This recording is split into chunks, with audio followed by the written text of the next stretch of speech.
A TV JCO entrevista hoje a jornalista Elisa Robson. Tudo bem, Elisa? Seja bem-vinda ao JCO. Tudo bem, muito obrigada. Elisa, bem, nós vamos falar um pouco sobre o caso Carvajal, né? O Brasil já sabe que você está aí acompanhando de perto toda essa situação. Queria que você situasse o nosso espectador a respeito de quem é o Carvajal e que denúncias sérias são essas que ele traz envolvendo o nome do ex-presidente, ex-presidiário e pré-candidato à presidência da República, Lula. Sim, Hugo El Pollo Armando Carvajal, como ele é conhecido quase que oficialmente, ele foi um ex-general chavista, né, que ficou 10 anos trabalhando e coordenando a inteligência do governo, tanto de Hugo Chávez e ainda uma parte do governo de Nicolás Maduro. Ele acompanhou todo o processo de relacionamentos que Hugo Chávez tinha, né, e também de Maduro, incluindo relacionamentos com a esquerda internacional, principalmente da América do Sul, e com relações muito perigosas, que eram as relações com as Farc e grupos terroristas, incluindo o Hezbollah. Então, ele esteve assim, enxergando por cima esse labirinto todo que foi montado em termos de inteligência, de comunicação, de relacionamentos, e também, principalmente, de financiamento de grupos políticos, né? E ele traz isso à tona, trouxe isso agora em 2021, especialmente, em forma de denúncias, falando que houve que aconteceram muitos financiamentos ilegais, né? Sobretudo de lideranças políticas que chegaram ao poder no nosso continente. Então, em vários países da América do Sul, né, ele aponta que o poder foi praticamente sequestrado, os governos foram sequestrados, porque personalidades como, por exemplo, Cristina Kirchner chegou ao poder na Argentina em função do financiamento ilegal que era feito através da estatal petroleira deles, a PDVSA, mais o narcotráfico. E dentro de todo esse sistema de patrocínio, né, ilegal destes governos, ele citou nominalmente várias lideranças importantes, incluindo o ex-presidente Lula, né, como um dos beneficiários, e que não só ele, toda a estrutura em volta dele, a estrutura de esquerda, segundo as denúncias de Carvajal, foram todas financiadas dessa forma que é absolutamente ilegal. Então, esse, na verdade, é o cerne, né, de tudo que envolve hoje as denúncias do Carvajal, que está em Madrid, na Espanha, porque ele também fez essa conexão com o governo que está hoje, enfim, né, no poder lá na Espanha, e igualmente na Itália também apareceram essas conexões. Inclusive, você esteve recentemente na Espanha para acompanhar esse caso, né?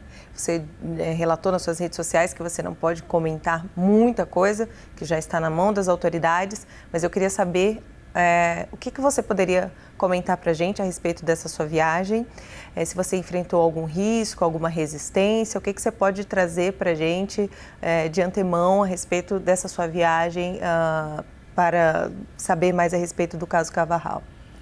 Sim, eu fui para a Espanha e fui para Madrid depois de quase um ano trabalhando aqui do Brasil, né, à distância, fazendo pesquisas e ligações sobre as informações que cercavam este caso.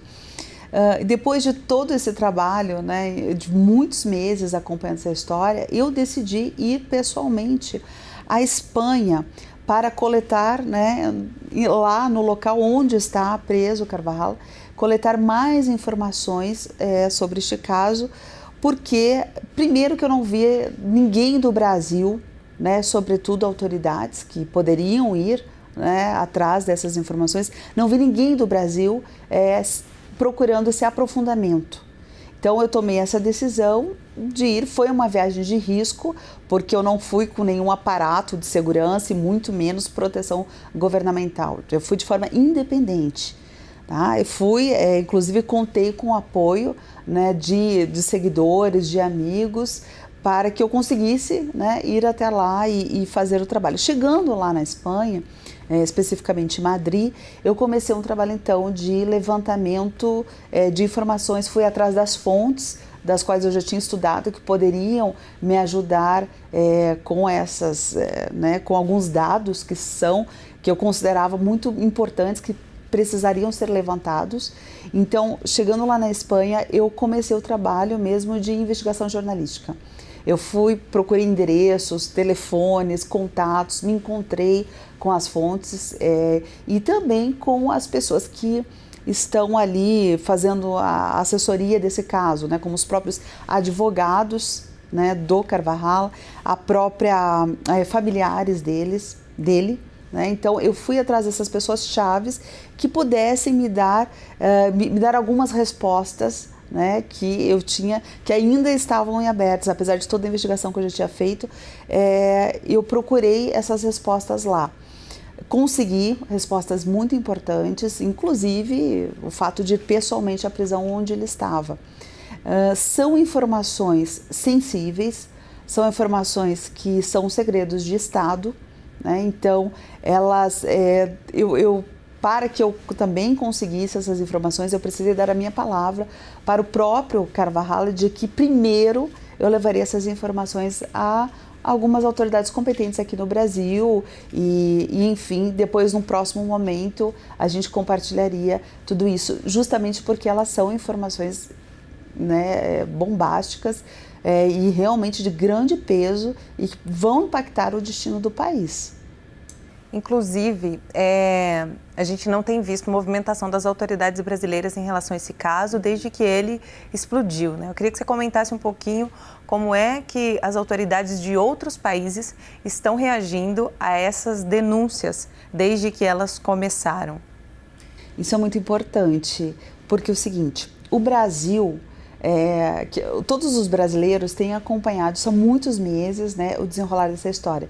E nós não vimos aqui, né, as nossas autoridades no Brasil, pelo menos até o momento, reagindo a isso como seria o natural. Né? O que seria isso? Apurar essas denúncias, né? Checar qual é o grau de concretude que elas têm.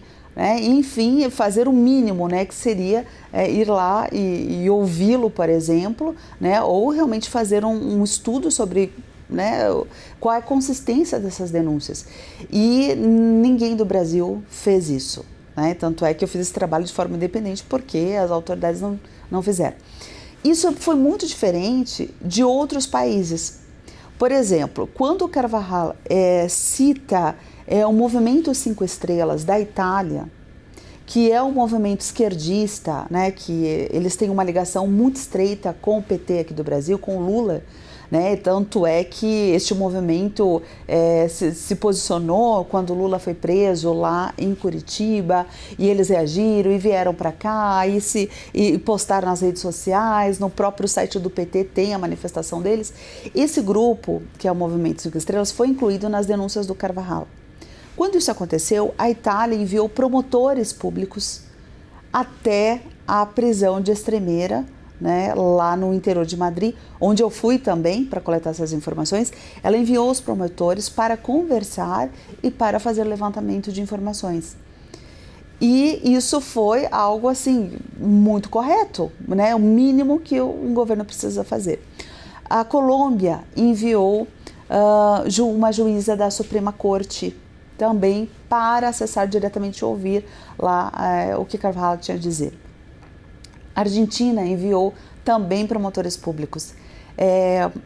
O México também reagiu e também se posicionou, né, com as suas autoridades, sendo ainda que outros países como o Equador tiveram... O Equador teve senadores e deputados também representando o governo do seu país, mostrando interesse e indo atrás dessas denúncias e dessas declarações. Então, comparado, né, a reação que outros países tiveram, o Brasil ficou absolutamente inerte. Né, e isso foi muito lamentável, né, e nós estamos esperando, eu estou conversando com com várias pessoas, várias autoridades, para ver se o Brasil dá uma resposta, né, ao governo brasileiro, em alguma instância, seja o Ministério Público do Brasil e outros órgãos aí, ou até mesmo parlamentares, né, que possam também se posicionar. Então é extremamente importante que o Brasil, né, que está aí há 90 dias das nossas eleições, realmente reaja, né, quanto a essas denúncias gravíssimas. Porque se, uma vez sendo comprovadas, elas vão indicar o quê? Que o poder no Brasil está sendo alvo de relações como, por exemplo, do próprio narcotráfico. Então, há uma estratégia nisso tudo, a gente se pergunta, né? O que está armado aí para o Brasil em relação às próximas eleições? Eu me preocupo como jornalista, como cidadã, né, e como brasileira. Então, assim, e eu reagi, mas assim, nós estamos aqui trabalhando aqui em Brasília para que mais pessoas, né, que têm o poder nas mãos não tenham medo, né, porque esse é o pior cenário. Alguém ter o poder nas mãos e ter medo de tomar uma atitude. Então, é sobre isso que nós temos que conversar agora, né? Não ter medo, ter coragem, principalmente quem tem o poder na mão e recebeu esse poder por diversas formas, inclusive através do voto, como é o caso do nosso Congresso. Esse caso poderia tirar o Lula da corrida eleitoral? Pergunto o Lula porque ele foi citado pelo próprio Carvajal em denúncias. Se todas as denúncias que o Carvajal fez, né, ele decidir apresentar as provas, porque ele garante que tem provas concretas contra o Lula e contra a esquerda, se ele decidir apresentar essas provas, com certeza absoluta, o Lula não poderá participar dessa corrida eleitoral. Correto. Bem, a Audiência Nacional da Espanha, ela suspendeu a extradição do Carvajal para os Estados Unidos, né, temendo ali que ele fosse condenado à prisão perpétua, né, o pessoal ali do Tribunal Europeu dos Direitos Humanos, que é sediado na França. Como é que você vê isso? Carvajal, ele tem na sua estratégia jurídica, ele está fazendo todo o esforço possível para evitar a sua extradição para os Estados Unidos. Os Estados Unidos estão exigindo, né, estão também fazendo todo o seu esforço para que ele saia de Madrid e vá para lá, em função de acusações muito sérias aí de drogas, né, do tráfico de drogas. Carvajal tem tentado de tudo, a sua defesa tem tentado de tudo, por quê? Porque nos Estados Unidos eles não conseguiram chegar a nenhum acordo. Então a prisão perpétua para ele lá é algo assim plenamente possível. Então ele luta para não ficar nessa situação, né, ir direto para os Estados Unidos. A Audiência Nacional na Espanha, que né, a Corte Suprema lá da Espanha, ela atendeu a um pedido de uma corte, que é essa Corte aí dos Direitos Humanos, que fica lá na Bélgica, e essa corte, ela é uma corte que dá pareceres, né? Então ela deu um parecer, quase que no sentido de uma opinião sobre o caso, né? Ela não tem uma palavra final sobre o caso, mas ela é muito influente, né? A opinião dessa corte dos direitos humanos, ela tem um peso, e isso foi o que pesou então para evitar que o Carvajal fosse extraditado até o momento, né? Mas assim, ele tem feito de tudo. Para o Brasil, essa extradição agora também não seria o melhor, porque é importante que o Brasil tente fazer essa aproximação e colete, né, tente coletar todas as denúncias que ele tem antes que ele seja sumariamente enviado para os Estados Unidos, e daí pode ser que uma porta se feche, uma porta de oportunidades para nós entendermos melhor a gravidade dessas denúncias. Então, assim, são duas situações bem delicadas, né? A extradição dele seria uma condenação por outros aspectos, né? Que é a questão do tráfico de drogas, da qual ele é acusado, mas ao mesmo tempo para o Brasil, o fato disso ainda não ter acontecido é uma oportunidade para que a gente possa estabelecer uma interlocução e fazer essa apuração dessas denúncias.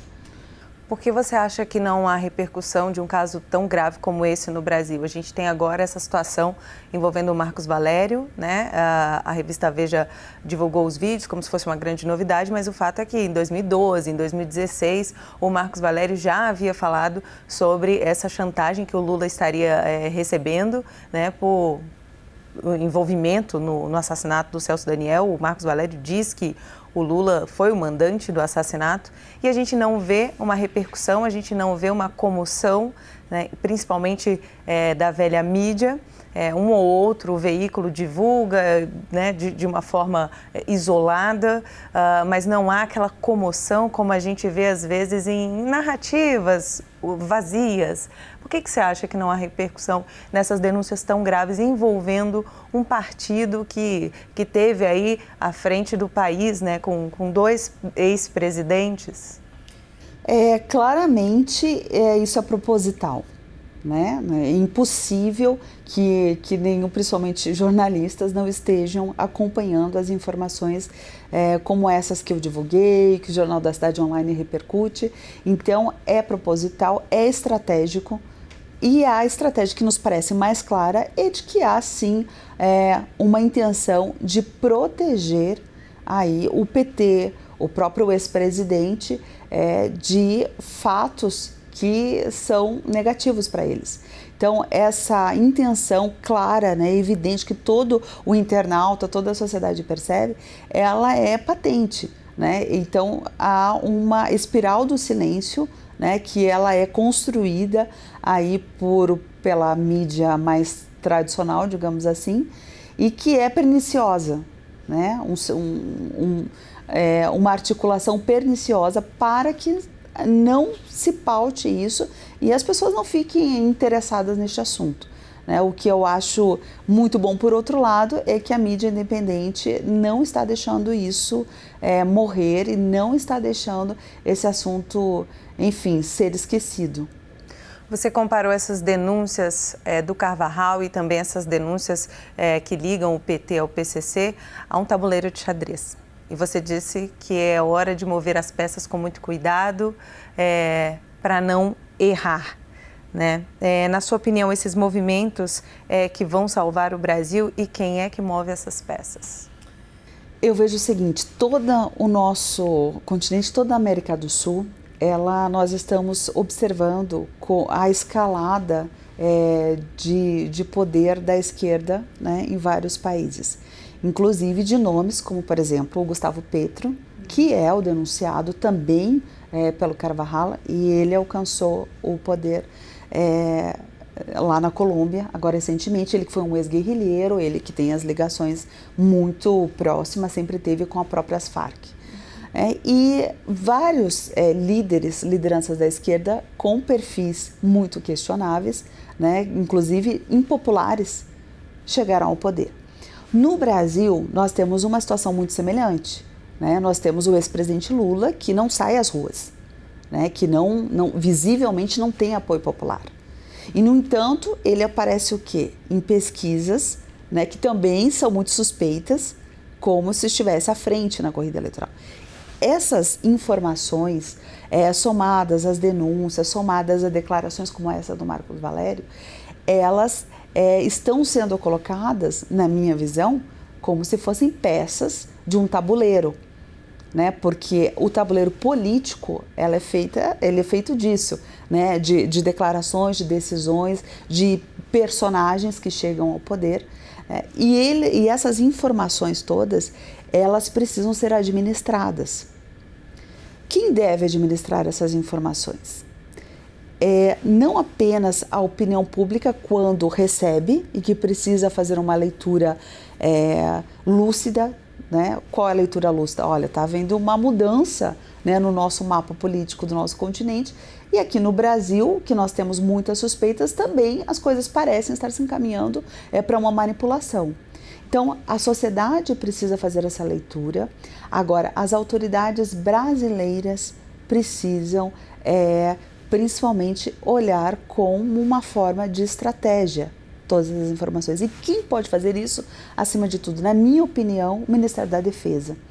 Acho que os militares são estratégicos, né? Eles trabalham com isso o tempo todo e, na minha opinião, eles deveriam olhar para essas informações e ajudar a desenhar um sistema de bastante segurança para, por exemplo, as nossas eleições. Então, eles, na minha visão, são principalmente, junto com o governo brasileiro, Ministério Público, Justiça e tudo mais, mas eles, principalmente o Ministério da Defesa, deveria olhar. Por quê? Porque nós estamos falando de segurança nacional. Então, é um tabuleiro que está aí muito claro como as peças estão sendo movidas, né, e artificialmente movidas, porque não há espontaneidade nisso, há uma orquestração do que nós estamos assistindo em termos de política internacional. E eu vejo como, acho que o Ministério da Defesa, e que já tem se posicionado, né, em relação ao TSE, por exemplo, né, e que é muito bom, né, tem tido uma postura correta em relação, fazendo valer, né, a sua presença, né, nas nossas eleições. E por isso eu considero extremamente importante que, além de todos nós, né, a nossa defesa esteja atenta a tudo isso, porque é uma questão de segurança nacional. Os militares, inclusive, têm sofrido bastante ataques, né, de todos os lados, né? A nossa audiência já consegue entender aqui quem são essas peças que estão aí atacando os militares. Poderia ter algum envolvimento disso no sentido de descredibilizar, né, o papel das Forças Armadas na garantia da soberania nacional? Eu acredito que sim. Eu acho que como as Forças Armadas, né, elas têm... ao contrário do que a mídia tenta emplacar, elas têm sim muito respeito da população, né? A gente vê que a população respeita bastante, tem confiança e esperança, né? Deposita muita esperança que as Forças Armadas cuidem da nossa segurança em todas as instâncias, não apenas geograficamente, mas politicamente. Há sim, intencionalmente, essa vontade de desmerecer o trabalho que as Forças Armadas estão aí fazendo em prol do Brasil. A esquerda já esteve à frente do país em outros momentos, a esquerda já esteve até mais atuante, né? A América Latina já esteve até mais vermelha em outros momentos. O que difere o momento atual desses outros momentos em que a esquerda esteve no poder, tanto na América Latina quanto no Brasil, e como é que você vê o atual cenário político? Eu acho que a esquerda, ela, num outro momento, ela agiu com muita autoconfiança, né, de que ela estava, inclusive, acima do bem e do mal, da lei, que poderia fazer o que bem entendesse, e que ninguém, né, porque nós mesmos, os brasileiros, nós não tínhamos o hábito de questionar as decisões governamentais. Então, eles estavam numa situação muito confortável. A esquerda de hoje, ela se vê agora num momento de muita... ela é muito questionada, né? O que não acontecia no passado. Então, talvez por isso ela esteja se debatendo tanto, e nós vemos tomando decisões e declarações. O próprio ex-presidente Lula tem dado declarações assim que até os seus próprios militantes se assustam, né? Que são declarações ultrapassadas, né, que não estão conectados com a nossa realidade, com o que está acontecendo hoje no Brasil. Então, hoje, para a esquerda se consolidar no poder sem a avaliação e sem o olhar dos brasileiros, já não é possível como era antigamente, porque hoje o brasileiro amadureceu bastante. Nós amadurecemos na época da Lava Jato, nós amadurecemos com o governo Bolsonaro e hoje as decisões, posicionamentos, declarações são sim observadas com muito mais atenção.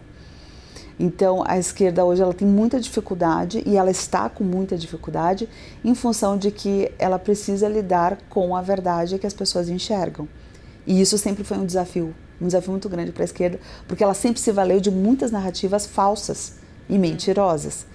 E quem usa sempre de falsidade e de mentira, quando se depara num ambiente de verdade, ele realmente se desconfigura. E o cenário político para esse ano, como é que você vê? Eu vejo que o governo Bolsonaro está dando respostas excepcionais depois desses períodos difíceis de pandemia e crise internacional de guerra. Né? O governo Bolsonaro está dando respostas muito concretas, por exemplo, a questão da economia, né, que atingiu, que foi uma crise global, né, e o Brasil está reagindo, principalmente se comparado aos países vizinhos aqui.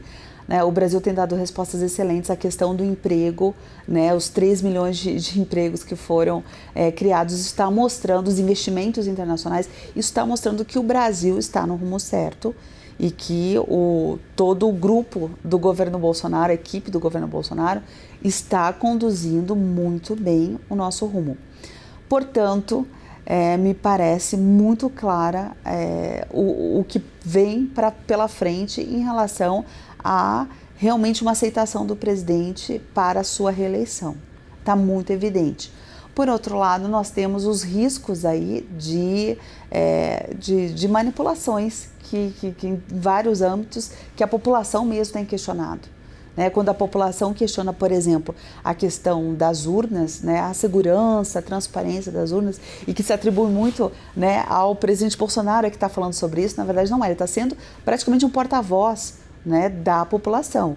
Então, ainda que eu ache que essas urnas são seguras, você acha, está claro que a população está completamente desconfiada desse sistema eleitoral.